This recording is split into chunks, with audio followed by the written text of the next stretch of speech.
Good evening, friends. Welcome to the weekly media briefing. I have only one announcement today, which pertains to the rapid extension of our passport services, both in range and in numbers. Following the liberalization of passport policies announced on the 23rd of December 2016, we have seen nearly 30% surge in demand for passports. For example, a record number of 53,400 applications were processed just on one single day, that is day before yesterday, on the 7th of February, out of which 49,259 were fresh applications. This is the highest since the commencement of the Passport Seva project. Our passport officers are conducting special passport melas during the weekends to cater to the increasing demand for passports. The pilot projects of the Passport Office Passport Seva Kendras, the POPSK, have been running successfully at Mysuru and Dahod since their inauguration on the 25th of January. We have been releasing 100 appointments for Mysuru and Dahod POPSK per day with 100% utilization. Appointments for Mysuru are now available in 10 days, while at Dahod it is available the next day. With the successful operationalization of these two pilot projects, the government has now decided to scale up this program by opening 56 new POPSKs in the first batch of expansion. The entire list has just been uploaded on our website. The Ministry of External Affairs and the Department of Posts are working closely for the early commencement of passport-related services at the above-mentioned POPSKs. Once fully functional, applicants who apply for their passports online through the passport portal will be able to schedule an appointment at the above POPSKs to complete the formalities necessary prior to the issue of the passport. These are clear indications that the liberalization of the passport policies and opening of the POPSKs have been successful efforts of the government that have been welcomed by our citizens. We expect that opening of these additional POPSKs would further help our citizens in getting passports easily. So that concludes my only announcement. The floor is now open for questions. Akhilesh Suman. So this is regarding Jaish-e-Mohammed chief Masood Azhar. China has said that there was no consensus in the committee, and it also has said that they wanted India and Pakistan to talk together. And you had released a statement that you are talking to Chinese government after that. So what is the situation? Let us first get our facts clear. This proposal was not moved by India, but by 3 permanent members of the UN Security Council, namely the United States, the United Kingdom, and France. It is our understanding that this was a classic counter-terrorism proposal meant to proscribe a dreaded terrorist leader, Masood Azhar, whose organization, the Jaish-e-Mohammed, has already been proscribed by the 1267 Committee. We don't view this as a bilateral matter between India and Pakistan, but as an issue of global counter-terrorism. We hope that eventually China will also come around to accepting this view. Obviously, if there is a change in the Chinese position, there will be consensus also. Yes, we have taken up this matter both in New Delhi with the Chinese ambassador. I understand that a similar démarche is being made in Beijing. Ranjit? On Masood Azhar's case, France, Britain, and US have supported India. Has Russia also supported India? Have you sought Russia's support on this issue? Look, the 3 were co-sponsors, but our understanding is that all other members of the committee, barring one, also supported the proposal. Mukesh?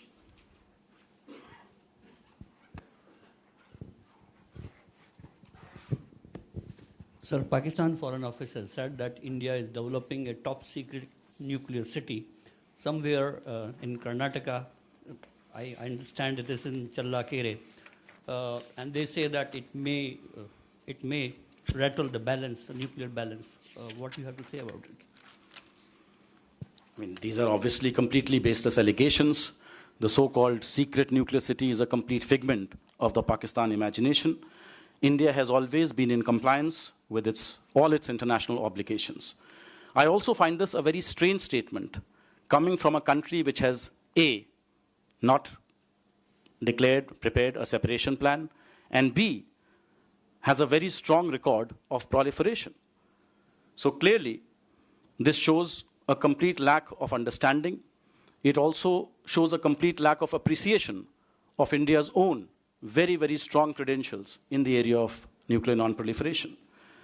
Furthermore, we believe that this is a diversionary tactic by Pakistan, which aims to deflect attention from the real issue at hand, the continued state sponsorship of terrorism by Pakistan and its harboring of internationally designated terrorists. Vinita. Because do you have any update on Vijay Mallya? Actually, as a matter of fact, I do. We have today handed over the request for extradition of Mr. Vijay Vittal Mallya as received from the CBI to the UK High Commission in New Delhi. We have requested the UK side to extradite him to face trial in India. Elizabeth.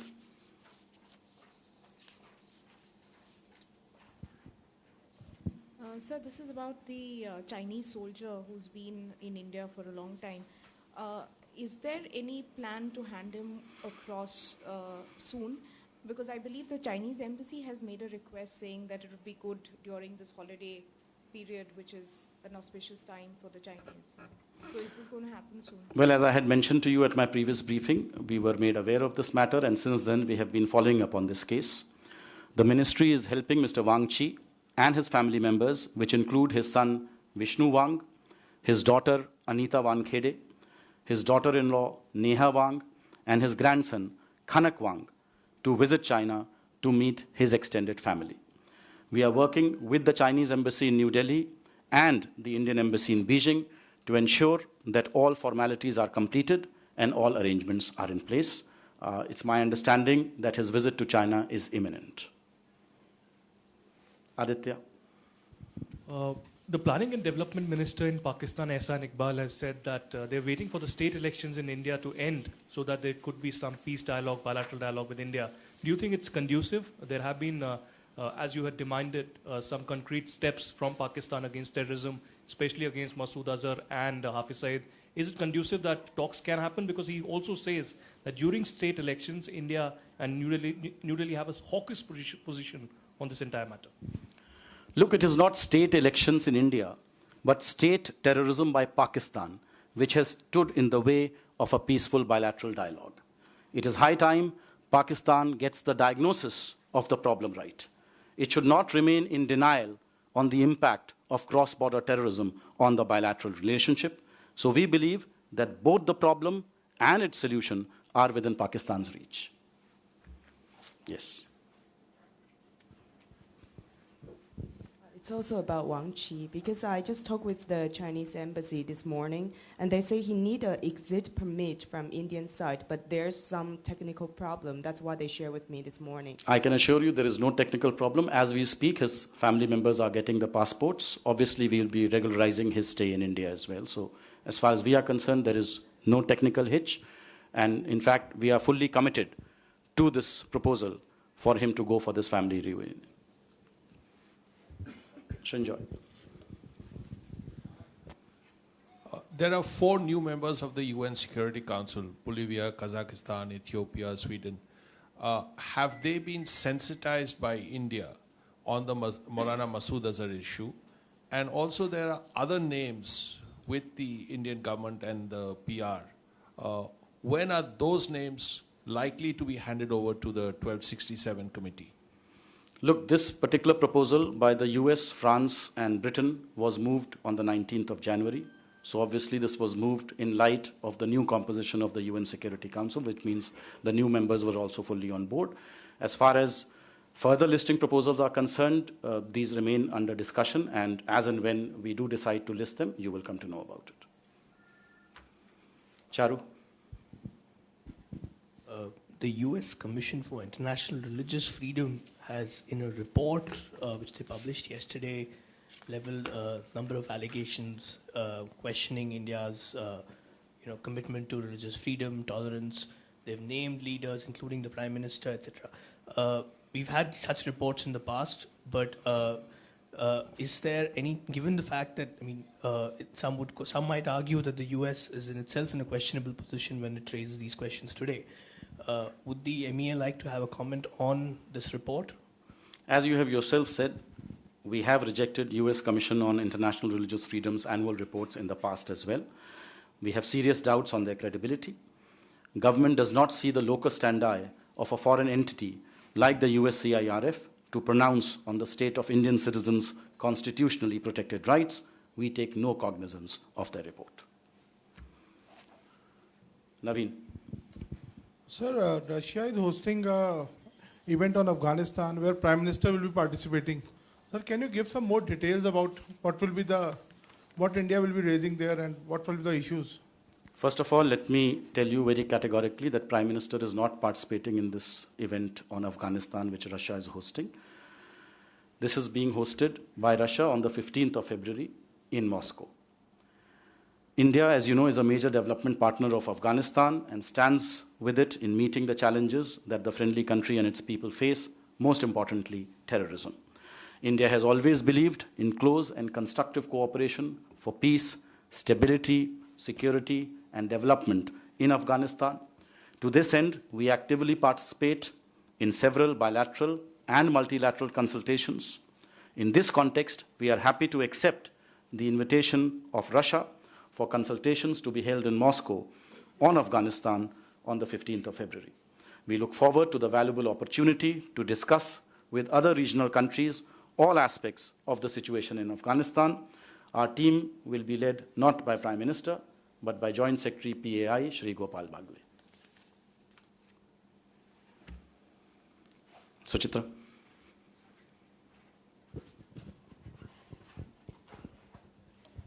Sir, it is related to that murder convicts in Qatar. So do we have any updates on that appeal? Yeah. You see, under Qatari law, mercy petitions can only be filed by the immediate family members. The embassy on its own cannot file such mercy petitions. So till now, we were waiting for the mercy petitions in respect of Sri Chelladurai Perumal and Sri Alagappa Subramaniam. These have now been received. Our mission in Doha has, on the 8th of February, that is yesterday, forwarded both the mercy petitions along with a copy of the Cassation Court judgment to the Ministry of Foreign Affairs of Qatar for onward transmission to its high destination. Parikshit. So again on H-1B visas, now in the last probably 7 or 8 days, have we taken up this matter again with US authorities? Any kind of assurances that we've got? No, the position remains exactly what I had mentioned last time. We continue to engage both members of the US administration as well as members of the US Congress on our interests and concerns pertaining to not just the H-1B but other issues as well. And we remain vigilant as to what happens on this in future. We are also engaging simultaneously with all internal stakeholders in India.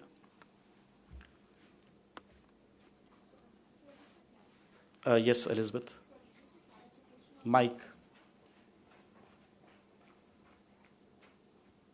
So just a clarification on the extradition request for Mr. Malia. Considering the fact that an extradition request is going to take a long time, to come through. I mean, what are the hopes of getting Mr. Malia back? And what are the realistic hopes of getting him? I mean, that is a question you should ideally pose to the British authorities. Our job is we have an extradition treaty with Britain. We believe we have a legitimate case against Mr. Vijay Mallya. We are making that extradition request in the prescribed format. Now it is for the British authorities to deliberate on that request and take further action.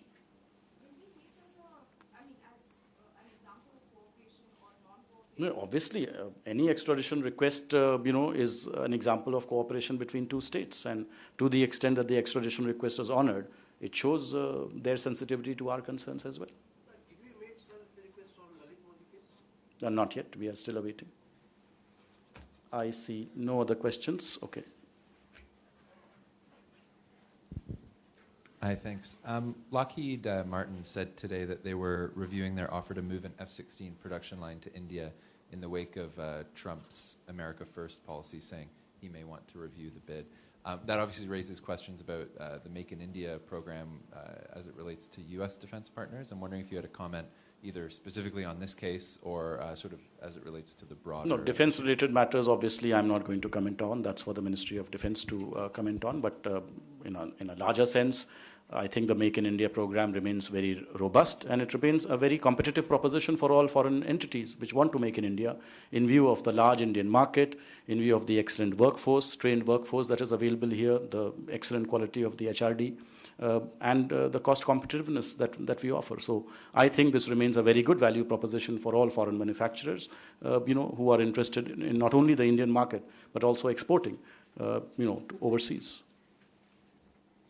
Okay, I think we have come to a close to all the questions. Thank you all.